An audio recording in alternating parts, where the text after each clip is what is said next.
Greetings and welcome to In-Depth. I'm Dike Rostant. May 17 is earmarked as observing the International Day Against Homophobia, Transphobia and Biphobia.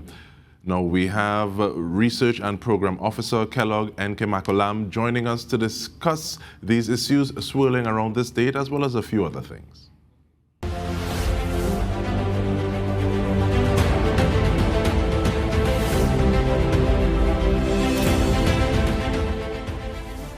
Greetings and thank you for joining us, Kellogg. How are you doing?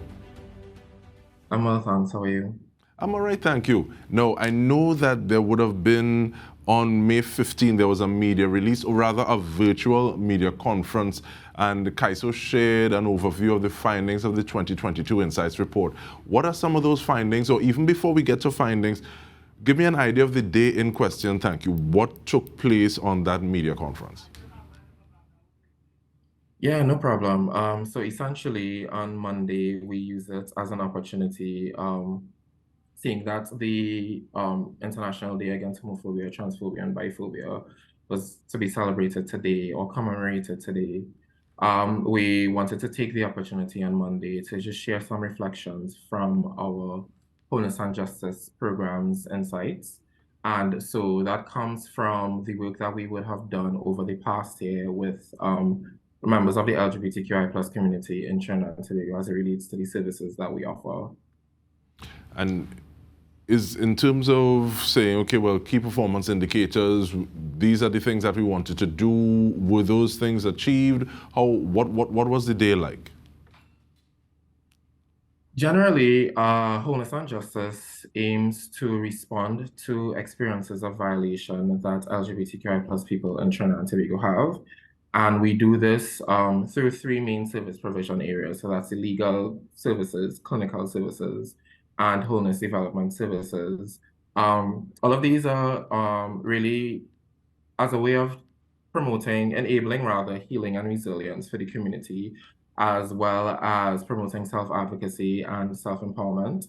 And so in terms of key performance indicators, I guess, the insights are really just speaking to, whether or not, not whether or not rather, but how we've responded to the violations that LGBTQI plus people continue to face.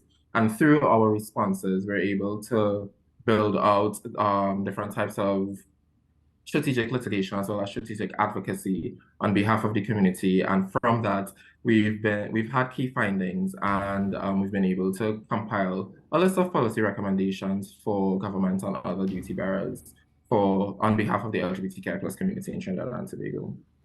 And I want to get back to the feedback and some of those results in just a bit, but I want to ask though, in terms of that wholeness program, is the second year providing that clinical, legal and wholeness development services to Trinidad and Tobago's LGBTQI plus communities. Now, what are some of those reasons for starting in the first place, and what would have been some of the challenges presented by clients over the past year if this is the second year?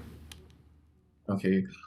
So essentially, we've noticed that we had noticed rather, and this is coming from the work of CAISO as well as, from, the alliances that would have been formed in relation to LGBTQI plus issues and experiences. And we noticed that there are gaps rather that affect how LGBTQI plus people access justice, as well as, it's difficult for LGBTQI plus people after experiencing a violation or discrimination to access services. And so the program really came about as a way of responding to that. And in some ways as well, coming from that, we've been able to document what these experiences are like so that it informs our advocacy in a way that is evidence-based. And you mentioned the word advocacy again, and I want to go back to that term that you used, the self-advocacy, because there are many alliances, there are groupings, organizations that would take the cause forward.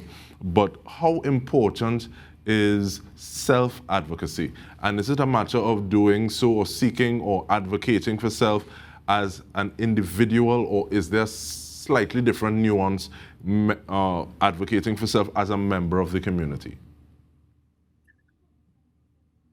So because LGBTQI plus people, issues, and experiences are placed at the margin in our society, we've noticed that often when folks do experience some type of violation, there are two things that happen. Either one, they know that something wrong has been done to them, but they don't believe that there are any ways or any measures that are in place for them to seek redress. So there's that. Or they completely have no idea that, this is a violation. They may understand that what has been done to them is wrong. But to say that, okay, well, this is a violation, it's an actionable violation, so there's a gap there. And so what we try to do with the program, particularly with our legal public, which is why we engage legal public education in the way that we do, is ensure that folks are, aware of their rights. So, and when I say rights, I mean general, like universal human rights. So the right to non-discrimination is a right that everyone has by virtue of being a human being. So being aware of these rights and then also being aware of mechanisms that are in place or that exists for them to seek redress and access redress.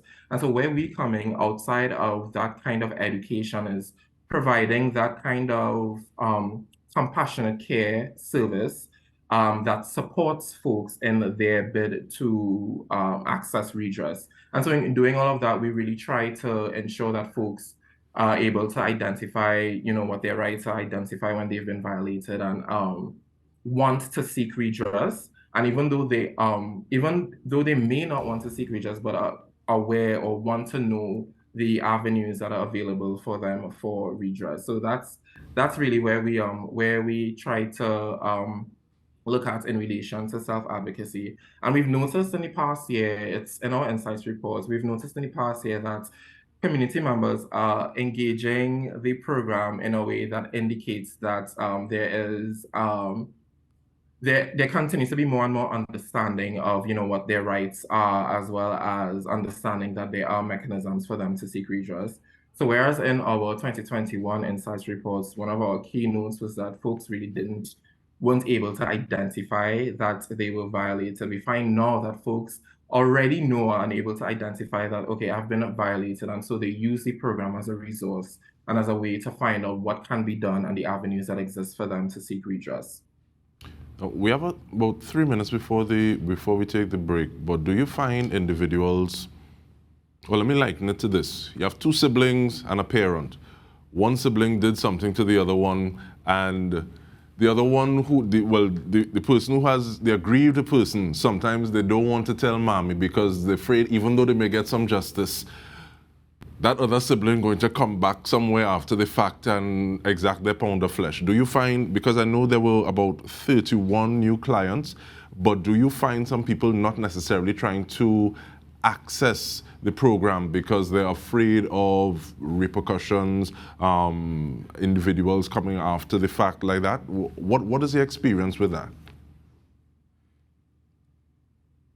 What I would say is that there are people accessing the program based on or in relation to their experiences of violation. Now, whether or not they want to take any legal action is entirely up to them, right?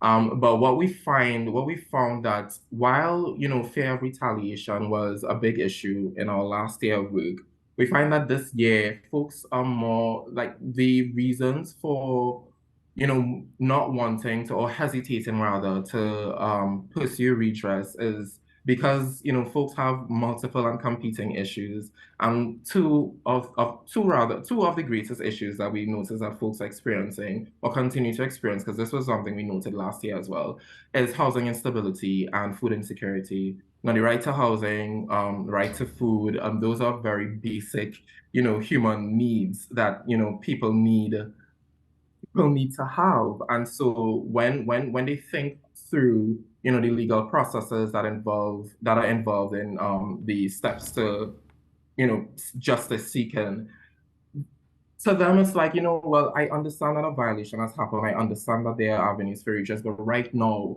what is really my primary need or my primary focus is housing or food. And so what the program does is, through our community support initiative, as well as some of the emergency supports, work that we do with the program, we've been able to support folks in that regard. So and we don't see this as a loss in the sense of, folks accessing redress and justice seeking, because we really see and we understand that issues intersect with people. And so, there are different things that happen along with folks' experiences of violation that make them more vulnerable or exacerbate their experience of violation. And, so we try as best as possible to provide that kind of service to them in that way so that, their needs are met. And that reminds me of a mix between Black Stalin and Maslow's hierarchy of needs, in terms of you're looking for those immediate needs before you can actually move up that pyramid to self-actualization. But we continue the conversation with Research and Program Officer Kellog Nkemakolam from CAISO. And stay with us, having a very nuanced conversation. We'll return with more.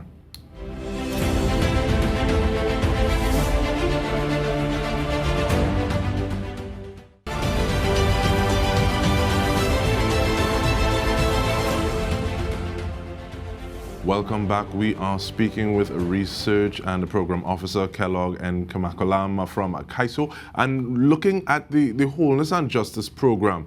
I want us to dive into that a little more, please. Yes, offering free, clinically competent, trauma-informed interventions. Do you break them up into categories? Can someone avail themselves of everything? Is there an unlimited supply? What are some of the logistics behind that? So, like as I would have mentioned earlier, the program, exists to respond to violations that LGBTQI+ people experience, and this is through the three main service areas that you just identified. And the program, we don't see folks' experiences of violation as isolated.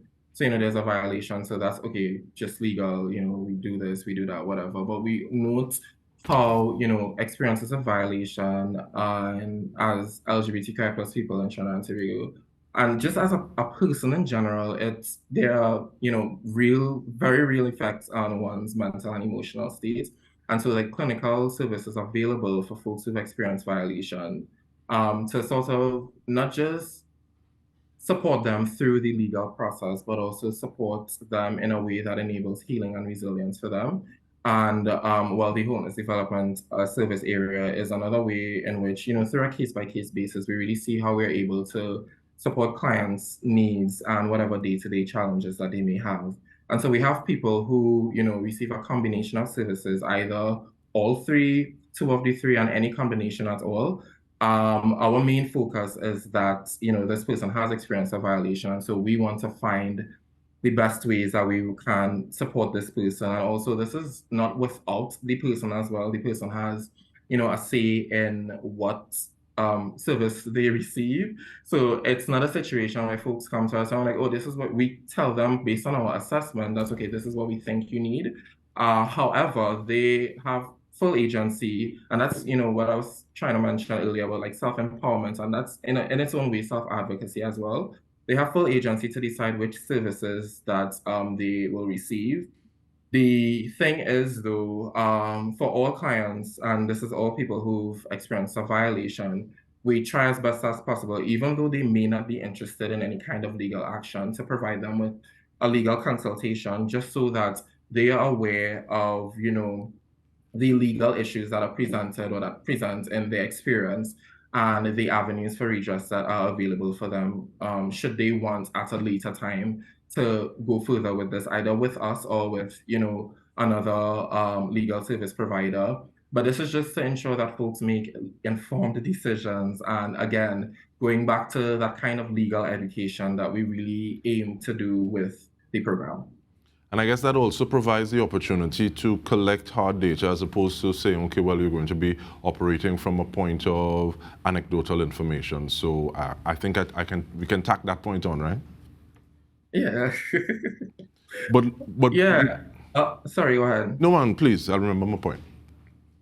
Now, I was gonna say that, as people doing this kind of work, lived experience, so qualitative data in that way is important. So we know what the lived experience is.